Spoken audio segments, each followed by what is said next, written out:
jadi penguat mental. Sama itu pengen dilok setan. Ayo dilok setan. Kemana si buyung mesti ada yang biar setan yang kita Kalau kemudian tidur malam di musola itu loh, kadang tulang keringnya, kakinya itu mesti bener-bener wadah balik ke tengah.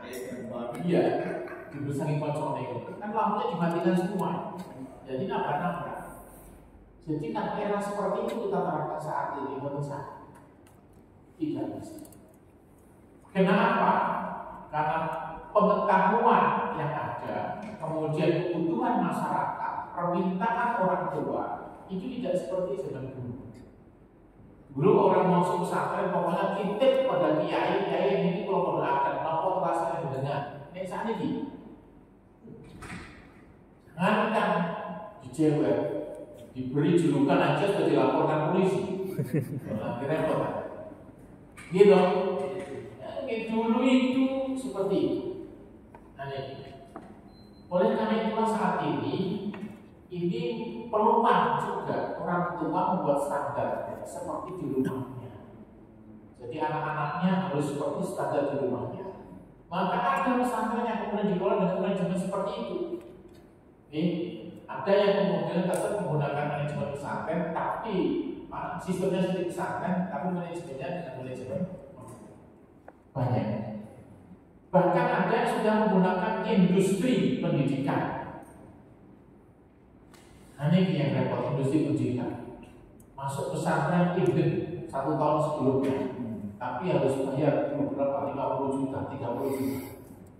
Akhirnya kan lebih mahal itu daripada kuliah. Kenapa? Standarnya makannya harus bergizi, tidurnya harus pakai spring bed, ruangannya harus beras. Coba bayangkan itu.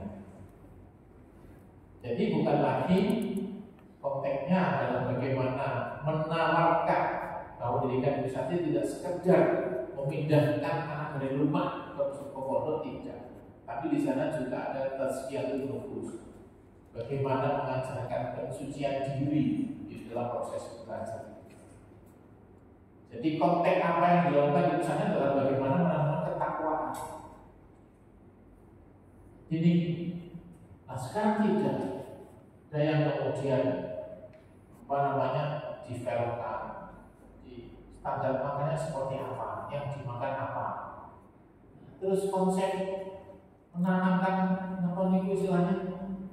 Apa nih? Apa nih orang coba tirakan itu terus gimana? Tirakan itu apa? Itu lebih. Kalau dulu kan sana tulis sudah diajarkan, tidak hanya itu, tidak berlebihan di dalam konsumsi makanan dan sebagainya. Jadi belum lagi sistem di sana. 2023 dalam konteks tidak sampai 1 tahun 6 bulan itu banyak santri meninggal. Karena apa? Ono sing dibakar koncone, ono sing dikeroyok koncone. Problemnya adalah uangnya santri itu bukan hilang, bukan ketelisut, bukan diambil temannya. Tapi yang dicurigai temannya. Pasuruan terus seperti itu akhirnya dibakar sama temannya, meninggal. Kemudian di Malang itu dikeroyok sama temannya, meninggal. Maka kita harus berpikir bagaimana supaya santri tidak memegang uang tapi tetap bisa jajan. Maka melibatkan perbankan. Jadi pesantren-pesantren besar saat ini sudah ke sana. Kemudian uang jajannya juga dibatasi. 1 hari 20.000. Ada yang tidak sampai 20.000. Jadi kalau dia sudah jajan 20.000 sudah bisa tak jajan lagi. Karena sistemnya seperti itu. Nah ini artinya manajemen pesantren tidak bisa dikelola sendiri. Pesantren melibatkan keuangan, sistem keuangan perbankan. Kemudian bagaimana supaya anak ini juga memahami konteks bersosial dan bermasyarakat, maka juga melibatkan dinas. Saya masih ingat dulu Kementerian Agama punya program Dik Terapan, pendidikan anak penuh harapan. itu adalah anak-anak korban sosial seperti ini, sampai kemudian korban bencana alam, kemudian anak-anak jalanan itu yang di pinggir-pinggir jalan itu, anak pak itu diambil. Tapi Pak Yai itu menggunakan pendekatan Pak Yai sendiri. Pokok hari masuk pondok itu siap diajar. Saya sampaikan, Pak Yai, jenengan sudah berkoordinasi dengan dinas sosial, sudah berkoordinasi dengan dinas kesehatan. Dan benar apa Pak? Akhirnya betul, begitu dikumpulkan dikasih makan santri-santri baru ini, sore itu miliknya habis semua. Jadi habis makan nggak mau nyuci, dilempar, pecah semua mereka. Mereka itu nggak siap dididik, nggak siap dididik mereka itu para jalanan itu. Maka perlu untuk kemudian dikondisikan supaya mereka siap dididik. Termasuk di santri jadinya juga begitu, tidak semua santri sama seperti itu. Ada orang tuanya yang beranggapan bahwa pesantren seperti bengkel, anaknya rusak perlu dibawa ke situ. Tapi juga ada orang yang berpandangan bahwa saya ingin membodohkan anak saya supaya menjadi alim. Wah, bagus. Tapi juga ada yang pondok situ itu ingin jadi kiai. Nah, menikah kan sama, berbeda. Tujuannya sama ke pesantren, tapi latar belakangnya berbeda. Nah, ini juga butuh penanganan supaya jenengan jadi korban anak yang nakal dibawa ke situ, kemudian jenengan yang menampung. Betapa sangat repotnya menangani anak-anak yang bermasalah seperti ini. Nah ini, oleh karena itulah maka jenengan harus melibatkan beberapa kementerian. Tidak usah khawatir, mereka punya tanggung jawab untuk itu para ini. Jenengan tidak harus menyediakan uang begitu. Nih, yang penting berkomunikasi. Saya sampaikan, Pak Yai, anak-anak jalanan ini perlu menghadirkan dinas sosial untuk apa? Menyadarkan mereka betapa pentingnya hidup bermasyarakat. Kenapa para kiai? Karena anak jalanan itu prinsipnya adalah anti kemapanan. Dan jadinya sebagai manusia mapan dengan setiap hari mandi, mereka itu semakin gak mandi semakin sakti. Jadi anti kemapanan. Kalau mereka berpikir bekerja itu mapan, mereka gak mau bekerja. Pokoknya perutnya lapar ya ngamen, perutnya lapar ya cari uang. Seperti itu anti kemapanan. Prinsip anak-anak pang gitu bicara seperti ini. Apakah itu anak-anak yang nggak punya boten? Saya pernah ketemu itu orang yang pejabat. Jadi temui bapaknya pejabat di PK salah satu kabupaten, tapi nggak boleh masuk sama orang tuanya. Kalau ingin ketemu di pintu gerbangnya saja. Setelah dikasih uang ya sudah balik lagi. Jadi tidak semua anak-anak itu adalah anak orang yang tidak punya atau anak yang tidak diberi kasih sayang orang yang bukan. Tidak. Itu adalah kesalahan. Salah satunya adalah kesalahan bagaimana mereka berteman. Akhirnya saya menyelidiki karena anak-anak SMK itu saya tanya, kenapa kamu bisa menggunakan narkoba itu? Kenapa kamu kok bisa minum-minuman keras itu? Pak, kata kuncinya adalah bagaimana mereka berteman. Sebenarnya anak-anak tidak punya pemikiran menggunakan narkoba. Tidak ada anak itu pemikiran minum-minuman keras bermotor. Itu karena bagaimana dia berteman. Nah ini penelitian di bawah saya itu saya meneliti lembaga berbasis agama seperti Ma'arif, kemudian lembaga berbasis budaya seperti Taman Siswa, lembaga berbasis kedisiplinan seperti Pelitian TN. Itu saya teliti. Semua orang yang menyatakan memiliki problem, katanya bagaimana pendekatan penyelesaiannya? Semuanya mengatakan bahwa agama yang menyelesaikan. Ini otentik loh. Yang berbasis keagamaan itu menjadi tempat perhitungan narkoba. Ma'arif, nggak saya sebut kabupaten. Tapi pinter kepala madrasahnya, kepala sekolahnya pinter. Anak-anak di antara posisi itu jadi kan intelijen. Ini ditangkap Pak. kanker itu bukan sedikit Pak. Satu ransel itu berisi obat-obat kanker. Yang berbasis apa namanya budaya, itu anaknya membawa minuman keras keras. Jadi kepala sekolahnya menyampaikan ke saya problem mereka itu nangis Pak. Nangis betapa beratnya membawa sebuah pendidikan. Yang berbasis di sini juga begitu. Apakah anak kemudian di situ manut? Boten. Tidak. Kalau tidak disertai dengan pemaknaan atas tindakan yang dilakukan, meaningful learning harus ada. Kalau anak disiplin saja tanpa diberikan pengertian terhadap apa yang dilakukan itu, anak akan menjadi sebuah problem. Mereka akan berpikiran, kok saya diperlukan seperti ini. Tapi kalau tindakan yang dilakukan disertai dengan pemaknaan atas tindakan itu, mereka akan menyadari. Ini nilai-nilai itu yang kemudian di antara kita adalah. Oleh karena itulah, Kementerian Agama sekali lagi menggunakan pendekatan moderasi beragama. Apa moderasi beragama itu? Slide kedua. Moderasi beragama adalah cara pandang, bersikap dan bertindak dalam kehidupan bersama dengan cara mengejawantahkan esensi ajaran agama. Mengejawantahkan itu apa ya? Mengejawantahkan itu memanifestasikan, mengungkapkan ajaran agama itu esensinya ada dua. Yang pertama adalah melindungi martabat kemanusiaan. Apa itu? Kalau kemudian ditambahkan dengan mengkonstitusi hidup nafs, pelindungan terhadap diri manusia. Yang kedua adalah membangun kemaslahatan umum.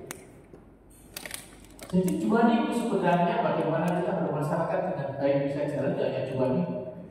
Satu, mengakui eksistensi kemanusiaan. Nek kamu dijiwit sakit, ojo jiwit wong. Nek kalau wong itu keluar hati, ojo keluar wong. Nek gimana? Yang kedua adalah bagaimana membangun kemaslahatan umum. Misalkan, nuwun sewu. Akhir-akhir ini kan orang sing aneh-aneh.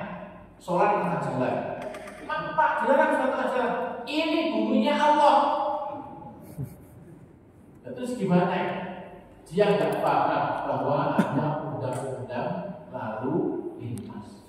Undang-undang itu adalah kesepakatan umum. Kenapa? Karena undang-undang itu melalui proses perwakilan rakyat di gedung DPR. Ini harus diakui secara syar'i bahwa proses itu sudah melakukan proses seperti itu. Jadi kesepakatan umum itu seperti itu. Gak saya naik dulu, gak saya boleh diri lagi. Coba sekarang praktek jihad. Seorang perempuan bisa jihad dengan yang jihad perempuan, caranya bagaimana? Jihad nikah. Itu prakteknya macam-macam itu banyak. Berapa banyak perempuan yang jadi korban jihad nikah itu?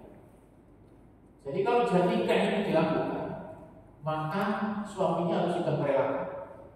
Saat kemudian saat ini naik itu bagi laki-laki, maka dipakai itu suaminya, hanya perlu akar saja. Berapa itu mereka yang terbujuk dengan ISIS itu? Silahkan dibaca. Ada seorang profesor, anaknya itu di kedokteran, tertarik dengan itu. Akhirnya ayahnya dipengaruhi, berangkat saat keluar. Orang tuanya keluar dari pekerjaannya, bahkan ada di belakang itu insinyur, mapan sudah, anaknya kuliah terpengaruh dengan ISIS. Satu keluarga, bahkan itu bukan satu keluarga. Oke, jadi Mbah Muhyiddin itu sak menisor kabeh belajar 30 orang lebih. Jadi sana ya kan, begitu tahu kenyataan di sana ya, ternyata seperti ini dan itu ya. Jadi semata-mata kepentingan politik saja. akhirnya tertangkap di sana untuk bisa dipulangkan ke Indonesia. Silahkan dibaca di apa namanya Google aja. Itu betul-betul terjadi.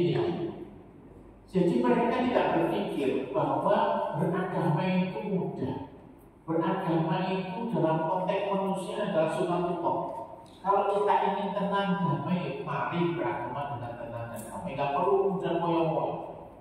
Salah kok. Gak mau doang, tak beri. Nah, apa sih? Kamu jadi panitia mencatat amal badan dulu. Kadang-kadang masuk neraka. Jadi panitia hari kiamat mungkin. Nah, ruwet ini. Jadi menghadapi orang-orang seperti ini tidak perlu kemudian dengan kekerasan. Lanjut berikutnya, bukan perlu dengan kekerasan. Tidak perlu dengan kekerasan. Nah, moderasi beragama itu ada 4 hal. Yang pertama adalah komitmen kebangsaan. Ini yang paling tidak bisa dilaksanakan di Timur Tengah. Di Timur Tengah itu agama, pemerintah, pemerintah. Tidak pernah ketemu. Nah, di Indonesia itu antara ulama dan umat di sini harus bisa duduk bersama. Harus bisa duduk bersama. Ulama harus bisa memberikan masukan kepada umat. Umat harus bisa menerima aspirasi dari para ulama. Kenapa? Ulama itu dalam pendidikan itu bukan atas permintaannya sendiri, itu sudah melalui proses bagaimana masyarakat datang ke para ulama. Ulama ini kan menyelesaikan segalanya, ya, gitu. Jadi kalau masyarakat ke situ, katanya mana yang konsultasi kalau bapaknya ini pukul berketiga sama itu, masalah nikah ya sama itu. Nanti pekerjaan konsultasi sama dia. Nanti mau sudah hamil konsultasi sama kiai. Mana perawat janin. Jadi Islam itu merawat sebelum kelahiran dan setelah kematian itu dirawat semua. Oleh karena itu yang pertama adalah komitmen kebangsaan kita. Di negara kita ini sungguh sangat luar biasa komunikasi ulama dan umat. Distorsi ulama dan umat jadi masalah itu kan seakan-akan pada saat penjajahan. Karena memang diciptakan seperti itu. Diciptakan seperti itu. Negara kita ini sangat bebas ya. Luar biasa bebas. Tetangga kita di Malaysia, dengan kalau masjidnya Malaysia ini, siapa yang khotbah di situ adalah mereka yang sudah disertifikasi oleh pemerintah. Yang tidak disertifikasi tidak boleh khotbah di kita. Kalau khotbah saya katanya yang disuruh maju, tapi kadang-kadang suaranya lari. Amin. Di Malaysia itu tidak boleh. Saya tidak sendiri di sana. Kalau kita kemarin pada saat itu baru punya undang-undang subversi di Malaysia lebih dari itu. Tapi apa yang terjadi? Undang-undang subversi di kita dihapus karena itu melanggar hak asasi manusia. Oleh karena itu kalau ada orang dicurigai sebagai teroris tidak bisa ditangkap sebelum kejadian. Repotnya itu jadi kita. Terakhir kemarin yang ditangkap di mana? Kata Batu. Yang nangkep jadi sama dapat. Saya dapat di Pulau. Pak itu datanya di mana itu? Sekolah di mana? Pondok di mana? Jadi malam hari kita terus men-tracing melalui etnis, melalui dapodik, dia pendidikan dia di mana? Ternyata ditemukan dia belajarnya di Depok, di Jakarta. Loh, ternyata ketemu di sana. Yang kedua, anak ini sudah 2 bulan di Batu, tapi tidak ada yang pernah menyapa dia. Oleh karena itu, para kiai ada yang jadi ketua RT RW kalau ada kampung di rumah jenengan, tolong untuk ditanya, tolong untuk diajak ngomong.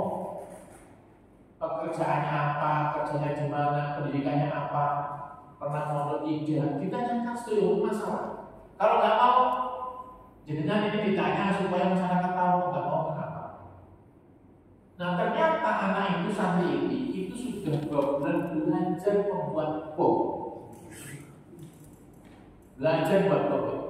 Nah, begitu uji coba meledak itu, akhirnya tahu sudah dipersiapkan, mohon maaf. Jadi bom Bali yang seperti itu bukan apa-apanya dengan bom yang akan disiapkan untuk dibom di Batu itu. Tidak ada apa-apanya. Betapa dasarnya mereka. Dan dia menyatakan dari mana belajar Batu itu? Dari Wiki. Jadi online belajarnya online. Oleh karena itu, kalau saat ini mengatakan, loh kok sekarang semakin banyak orang yang dulu pemerintah. Orang yang tidak bisa pemerintah itu bukan yang sekarang. Orang yang zaman Indonesia tahun 45 merdeka sudah tidak setuju.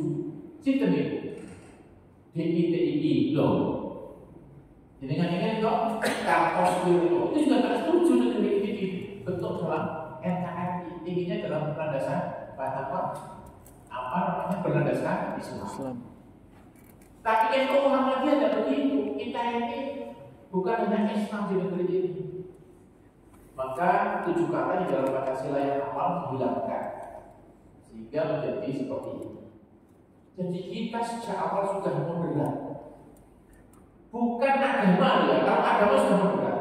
Kita ini yang moderatkan. Kenapa? Semakin akhirnya banyak orang yang kemudian tidak moderat. Indikatornya apa? Itu tadi. Ono tomboni selamatan mitoni anak ini juga katanya syirik, nggak ada di dalam agama.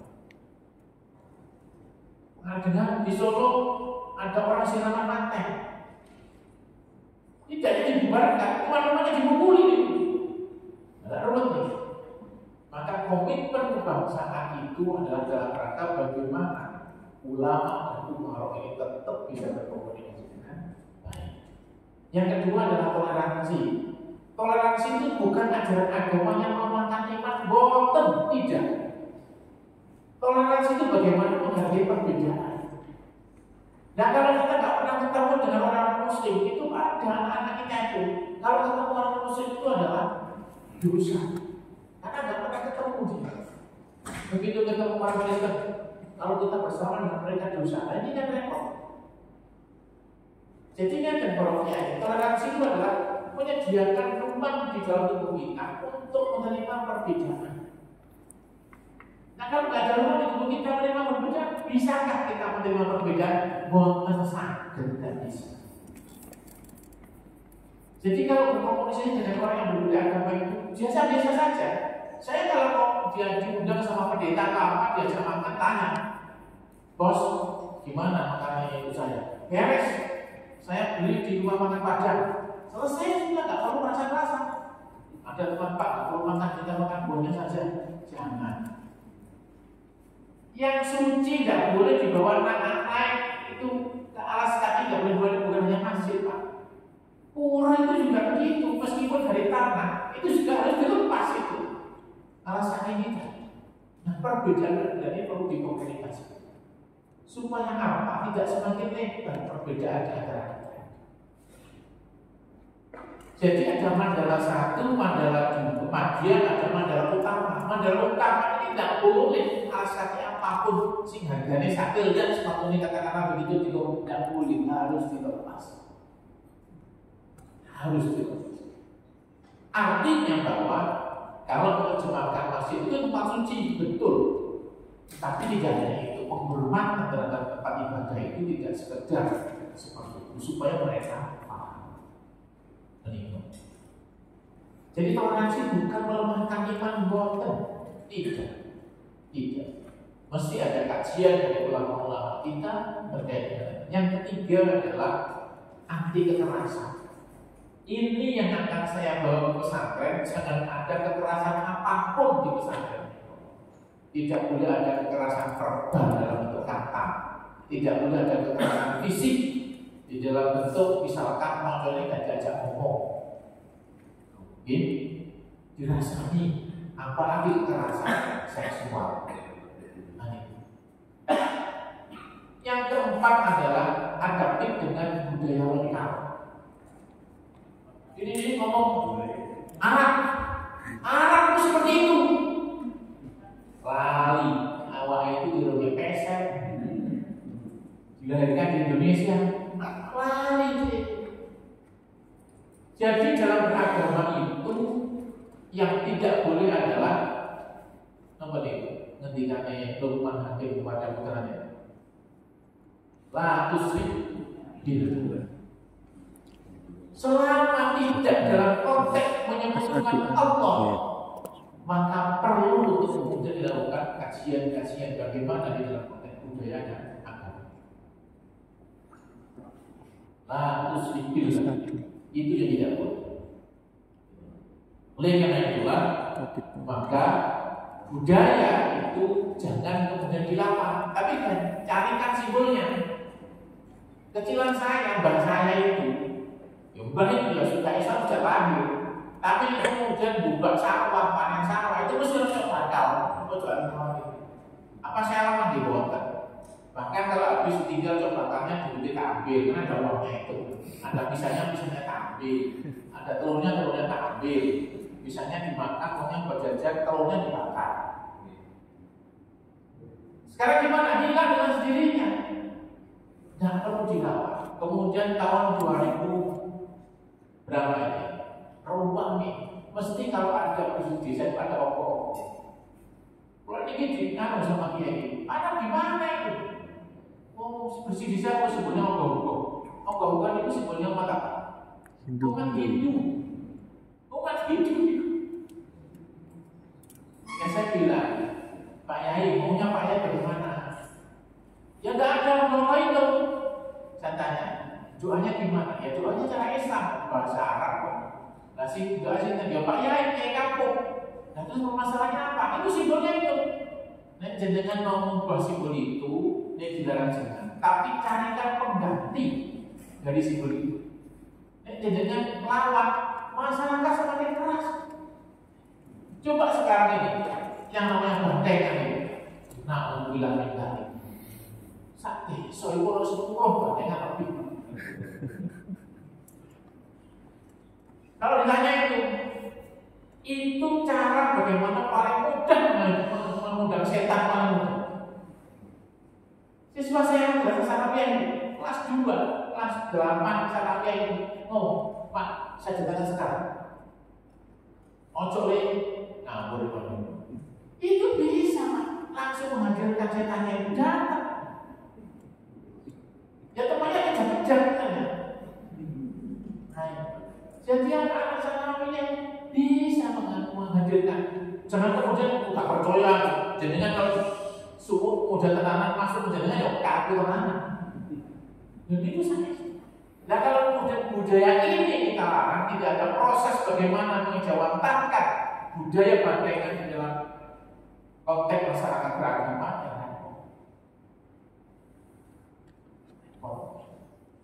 oleh karena itu, ini di Indonesia di dalam konteks ini hanya pada proses-proses seperti ini, transisi kepemimpinan.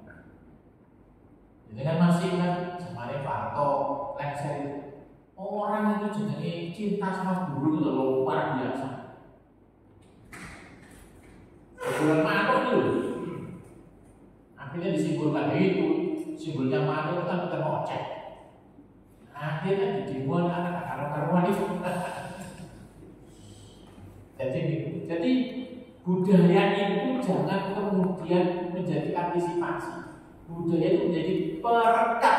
Setiap problem masyarakat selesainya dengan budaya. Kasus Poso itu selesai dengan budaya. Namanya budaya Pelagano. Aceh itu seperti itu, lama selesai. Itu juga dengan adat Aceh selesai. Sehingga di sana ada yang namanya partai lokal. Jadi pengikatnya dalam budaya setempat. Oleh karena itulah, maka di sini penting untuk kemudian bagaimana menyandingkan agama dengan selama tidak ada tadi itu faktor la tusyrik billah, jangan engkau bersekutukan Allah. Oleh karena itulah itu kembali kepada yang ketiga tadi, anti kekerasan. Anti kekerasan bahwa anti kekerasan adalah sekumpulan pandangan, sikap dan aksi yang dihubungkan dengan mengajak orang lain, pihak lain agar mengubah pandangan, pendapat dan aksi mereka dengan menggunakan cara-cara yang damai.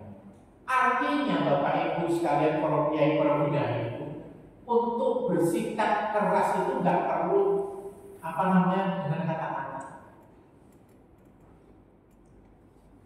Jadi kan mudah di depan orang itu bisa mati itu nanti orang itu. Benar ini Pak. Suatu ketika ada pekerja, ya, jadi ini pekerja itu kan di lapangan ya. Ada pendapat atau sesuatu yang tidak ditirukan dilakukan oleh perintah. Kemudian meludah orang ini Pak, di depannya tadi, lanjut dipukul itu Pak. Pakai tangan, untuk tak meninggal. Jadi untuk berbuat keras tidak perlu kata-kata. Bisa dengan tindakan, pendapat atau pandangan atau sikap. Sikap tadi itu meludah. Oleh karena itu, negeri kita ini adalah negeri timur yang kaya dengan budaya, yang kaya dengan ajaran-ajaran yang bersifat leluhur. Oleh karena itu, sini nggak ada yang calon kepala daerah. Kalau ini jadi kepala daerah sukses, jangan membuli orang lain. Jadi dengan lihat siapapun yang bully tidak akan payu, tidak akan bisa berhasil. Karena pandangan kita bahwa orang yang bully itu harus stop. Nah, saya tanya di ruangan ini, saya setuju kalau Rocky Gerung itu di komentar di media sosial punya santri, Rocky Gerung itu manfaatnya apa? Itu di dalam pandangan Islam tidak ada satupun hadis itu yang kemudian menjadi rekomendasi itu, referensi tidak ada.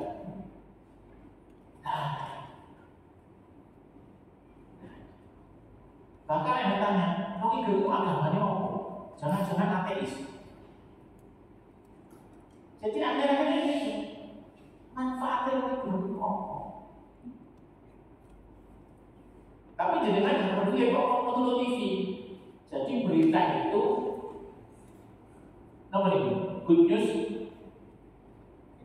Berita yang baik adalah berita yang banyak fitnahnya, semakin menarik. Seperti itu. Jadi untuk berbuat orang lain tidak suka dengan berita, tidak perlu dengan ucapan, dengan sikap saja. Kalau lewat mall sampai ketemu belok, dan sampai ketemu aku gak ada dongkol hatinya. Tetapi penyelesaian masalah itu semua jangan juga sama-sama dengan kekerasan. Dan kekerasan itu berarti bahwa aparatur tidak membalas tindakan musuh mereka dengan cara kekerasan. Jangan sekali-kali kekerasan dibalas dengan kekerasan. Dan ini kita ingin orang kiai di pesantren ini benar-benar kesana. Kisahnya di Gresik itu yang kemudian juga dilaporkan ke Polres itu kan. Jadi madrasah sudah memperingatkan pada santrinya, tolong anak-anak jangan jajan di luar pagar itu, di luar pagar madrasah itu. Luar pagar ini jenengan itu dilingkan betul, itu terjaga di pagar luar pagar yang madrasah. Kemudian dipanggil sama kepala madrasahnya, bukan dijodoh, diusir-usir lain loh. Mau angkat itu belajar dulu, itu lapor orang tuanya. Yang tiga itu tidak mempermasalahkan, yang satu mempermasalahkan. Katanya anaknya dijodohkan. Ampun polisi. Nah, akhirnya bapak-bapak madrasahnya ya rumput dengan dipukul lah kalau dipanggil polisi lagi. Artinya, kalau kemudian ada polisi seperti itu, kepala sekolah tidak berfokus pada bagaimana meningkatkan. Akhir-akhir ini saya mengunjungi beberapa pesantren di Porokia. Saya mengajuk ke pesantren di Fakuruga. Pesantren ini setiap tahun itu yang ngantri, yang mau masuk itu 200. Jadi masuk pesantren itu indah. Padahal biasa.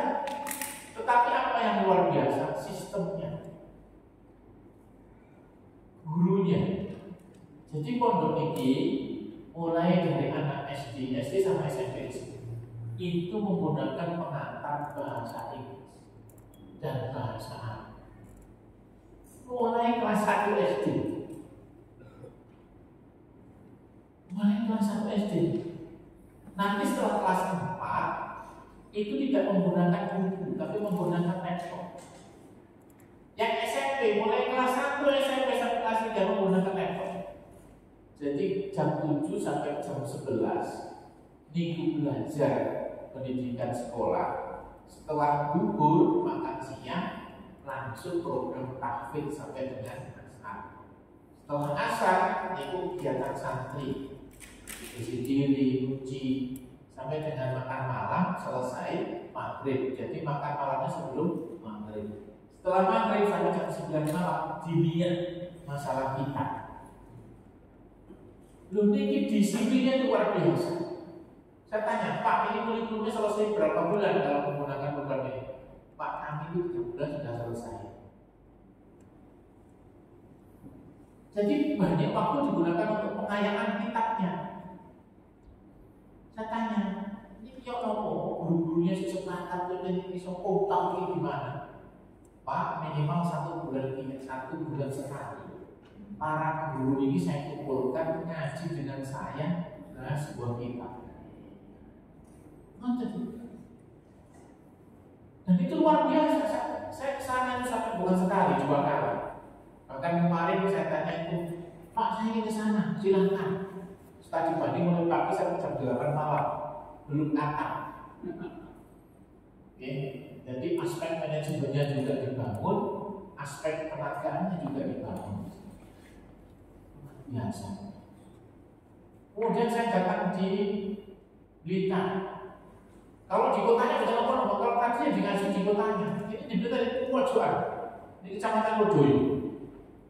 Kecamatan Lodoyo. Ada pondoknya, ada madrasahnya. Itu di kota. Padahal saatnya 1.200. Itu siang dulu saya ke sana itu nggak ada suaranya anak-anak dengan kota. Karena dia sudah punya tugas masing-masing. Saya tanya, gimana Pak Yai seperti ini? Setelah kami review Pak di sini, saya harus membuat manajemen terbuka. Buat manajemen terbuka.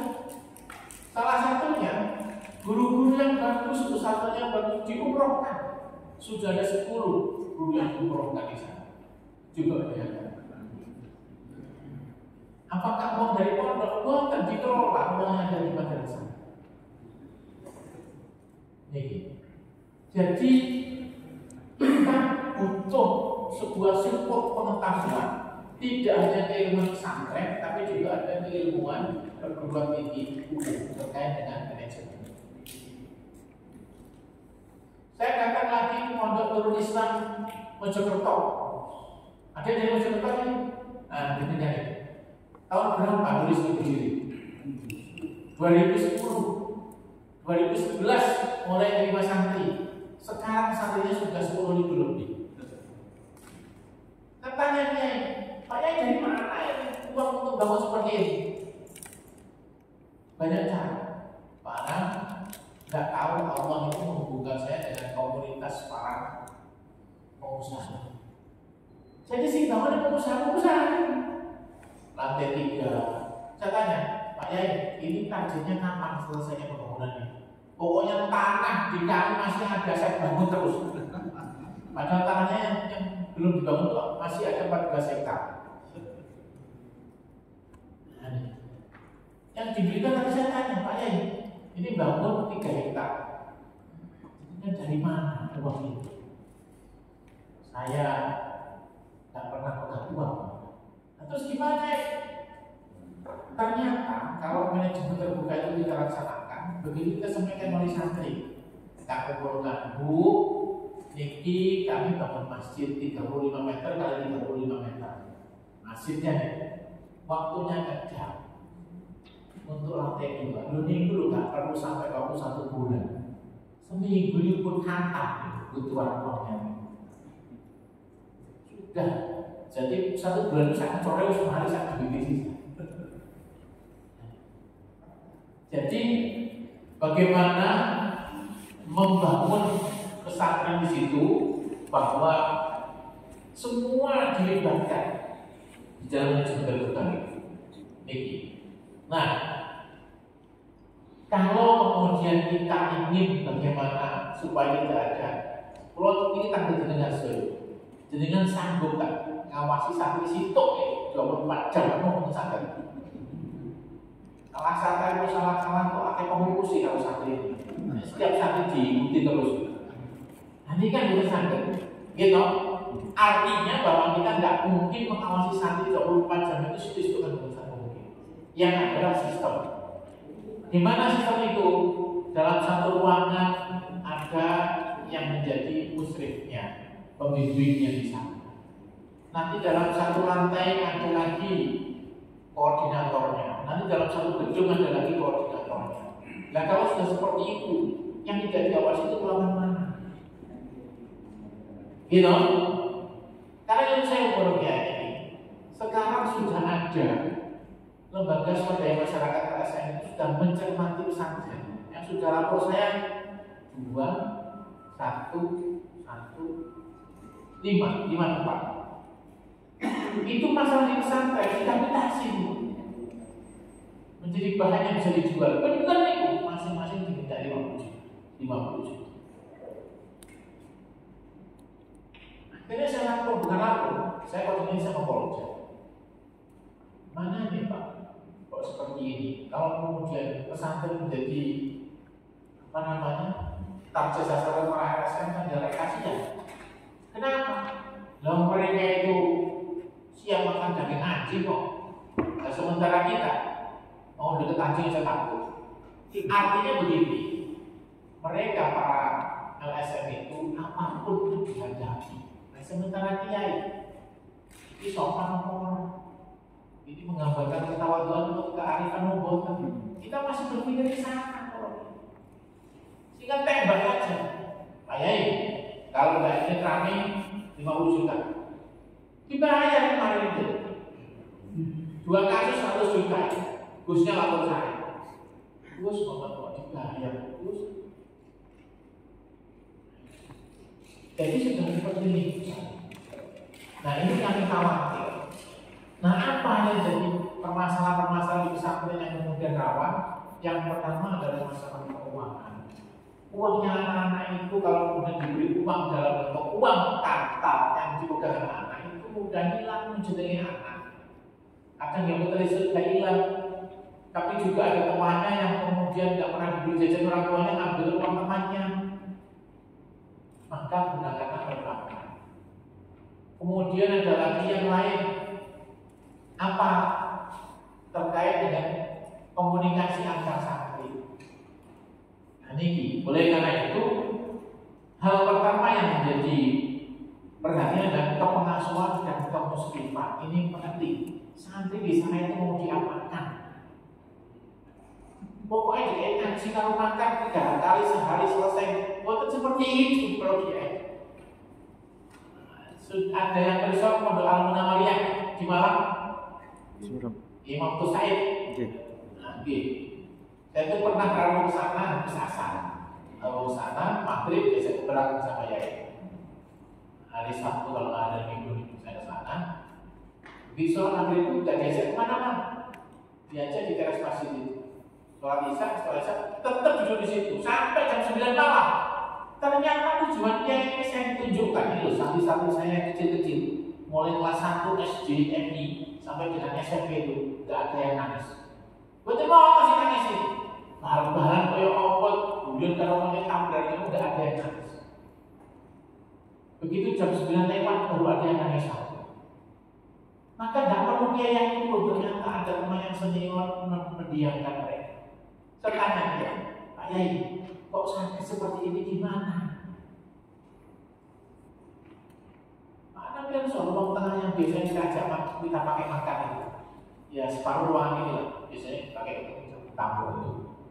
Jadi beliaunya kayak Mas Tusaid itu kan dari Gresik, aslinya Gresik dulu. Jadi kalau membuat hidangan itu namanya rajungan itu ya kayak bukan 5 kilo, 10 kilo enggak. Tak siapkan 50 kilo nanti. Pokoknya jutek loh. Ada yang tak siapkan 1 kintal, pokoknya jutek loh. Seperti itu. Di tempat itulah setiap pagi saya menemani santri-santri kecil ini untuk makan. Lucu banget. Jadi kalau ada santri kecil ini bermasalah dengan makannya, ada durinya atau apa, ya yang menangani sendiri. Selain itu Pak, santri-santri kecil ini dalam 1 minggu harus ngomong dengan saya, meskipun juga sekali. Untuk apa? Membangun komunikasi. Sehingga nggak ada nama santri itu kemudian ngantemi betul di sana. Karena apa? Sudah terbangun ikatan batin antara santri dengan nggak ada yang terlewat. Saya datang lagi, waktu saya ke Jombang ini, saya ke Jalur Ulu, dekat dari Gus Moksin, menanti pun di Ashab, itu Pondok Putri. Saya ke sana. Kenapa saya ke sana? Beliaunya menulis buku tentang anti kekerasan di pesantren. Saya datang ke sana. Padahal nanti saya kasih bukunya.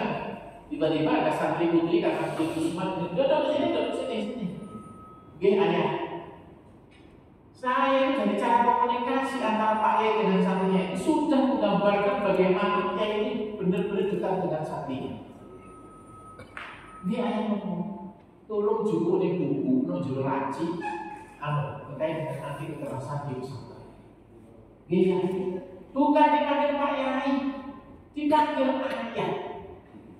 Yai dipanggil ayah. Bagaimana menggambarkan kedekatan antara santri dengan kiai. Ini namanya kepengasuhan. Jadi jangan kemudian membuat jarak dengan santri. Ya kalau dulu di pesantren, saya masih ingat di tempat saya namanya Koyim dari Madura. Sudah dapur kayak ini. Sudah digundulnya jadi baper. Itu aku sandal sama dia, ini jelas dari tidak Allah, lu kayu sekali. Ada lagi teman-teman saya mau tampil, tahu Pak berarti ya Allah, sama ya Iskandar, apa aja Gus Boy Iskandar, bukan kembali, boleh kan? Belum tenang.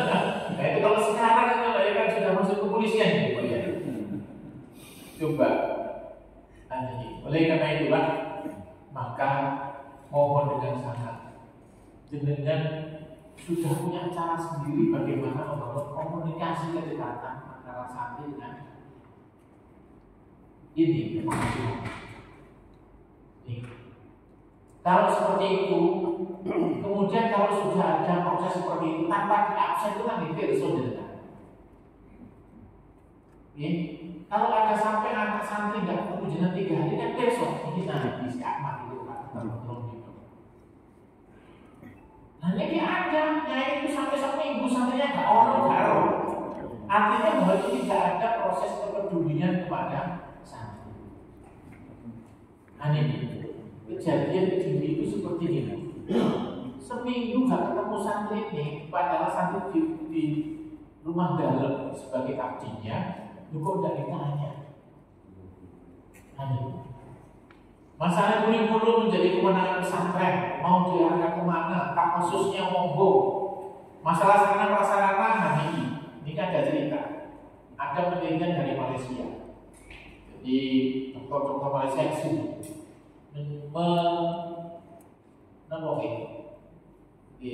penelitian tentang standar layanan di sana seperti apa, standar pelayanan minimalnya, bangunan standarnya. Tujuannya apa ini?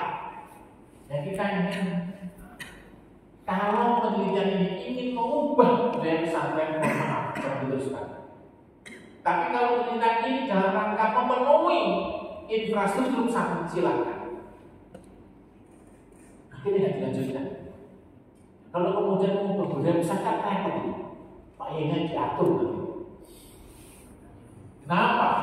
Pesantren itu adalah cita-cita kiai. Nih, pesantren adalah cita-cita kiai. Tidak ada pesantren buat pesantren nanti misalnya gorong tidak ono. Pokoknya pesantren negeri tidak ono, 14 tahun bahasa Indonesia. Jadi pesantren itu adalah cita-cita. Mau dibawa kemana? Itulah cita-cita dia. Akhirnya dilanjutkan oleh duriannya, anak cucunya. Oleh karena itu sampai sekarang kurikulum pesantren itu nggak bisa disatukan. Yang bisa hanya diberi rambu-rambu saja. Ini loh rambu-rambunya. Nah ini. Kemudian pelayanan umum itu nopo. Kalau tablet pernahkah kalau nggak ada kerjasama dengan puskesmas, pesantren itu memeriksakan kesehatan santri? Maka harus ada komunikasi ke sana. Periksakan gigi 6 bulan sekali, nanti periksa mata. Jadi kita ini jadi Pak, diaker. Nyun sewu. Begitu ada satu santri pusat terkena TBC, pesantren jadi pusat pengelola TBC, gerobak ya. Padahal cuma satu yang kena TBC. Kenapa? Karena kita kesulitan. Orang kesehatan kesulitan mengetahui kita. Pak, saya sulit kalau masuk pesantren itu. Sampai aja salah memilih orang untuk menjadi negosiator. Ya kan? Kalau santri-santri pertama yang masuk situ disuruh minta izin memberikan pelayanan paparan terkait dengan TBC kan juga saja. Jadi saat ini pesantren dilibatkan banyak peran dari pemerintah. Yang terakhir kemarin pesantren diminta memberikan kontribusi di dalam penanggulangan inflasi.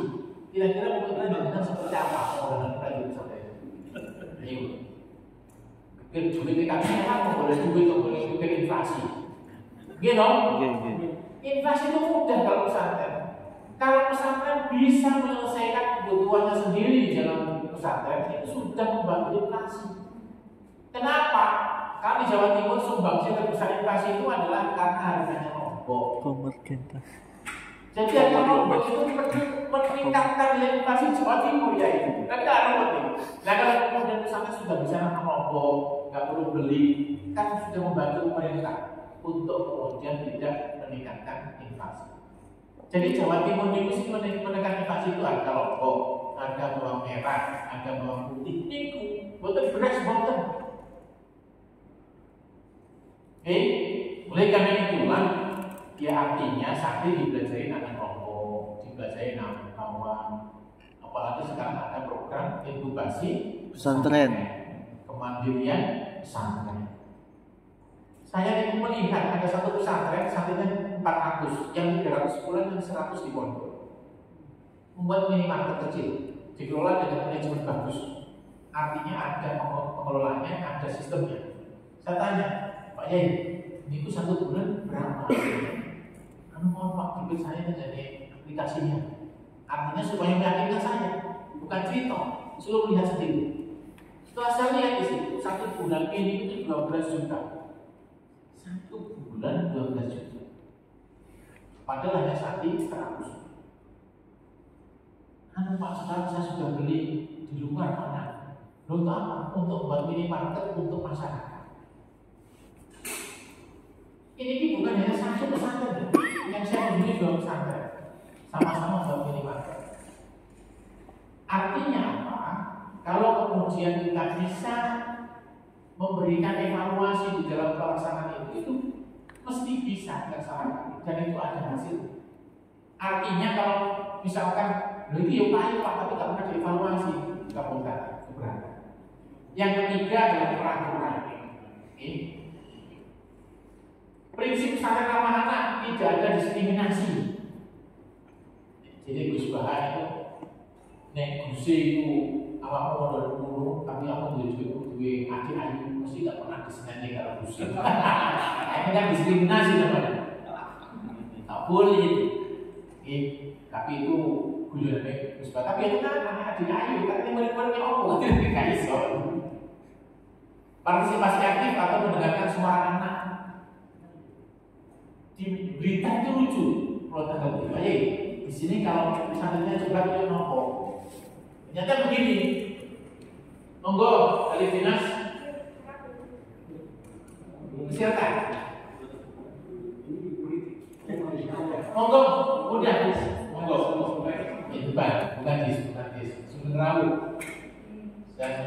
menjelaskan kelas buat pesantren.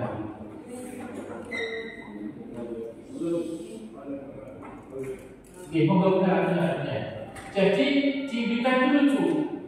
Pintu rumah depan sama dia itu bawahnya itu tidak dipetik lantai. Kalau bukan sak senti.